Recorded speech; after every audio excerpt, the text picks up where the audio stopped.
Zifuatazo ni aina za matibabu ambazo hutumika katika kutibu saratani ya utumbo mpana. Jambo la kwanza huwa ni upasuaji. Upasuaji huhusisha kuondoa sehemu ya utumbo mpana ambayo imeathiriwa na saratani au ambayo ina saratani ya utumbo mpana. Lakini pia aina nyingine ya matibabu huwa ni chemotherapy, yani dawa maalum ambazo hutumika kuua seli za saratani. Pia kuna radiotherapy, yani ni matibabu ya mwanga au matibabu ya mionzi ambayo pia husaidia kuua seli za saratani. Lakini pia kuna target therapy.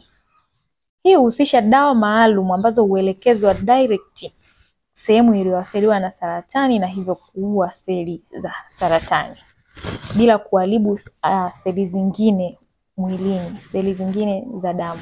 Pia kuna immunotherapy. Hii huhusisha kuimarisha kinga ya mwili. Utapatiwa dawa ambazo zitakusaidia kuimarisha zaidi kinga yako ya mwili ili iweze kupambana na saratani vizuri au iweze kupambana na saratani yenyewe.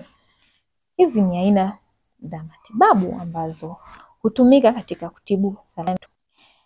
Jambo la muhimu zaidi, tusisahau kwenda kupima saratani. Aina yoyote ya saratani, iwe matiti, ya shingo ya kizazi, ya utumbo mpana, ya saratani ya damu, saratani ya tezi dume, zote hizo jamani, twendeni tukapime saratani. Tunajua kabisa kwamba saratani ni hatari, saratani inaua. Hivyo tusipuuzie kupima saratani, kwa maana kupima saratani mapema ndio kinga pekee na ni kinga madhubuti na ni kinga muhimu kuliko kinga zingine zote dhidi ya saratani. Hivyo tukapime saratani. Usisahau kulike, kucomment na kushare video hii. Asante.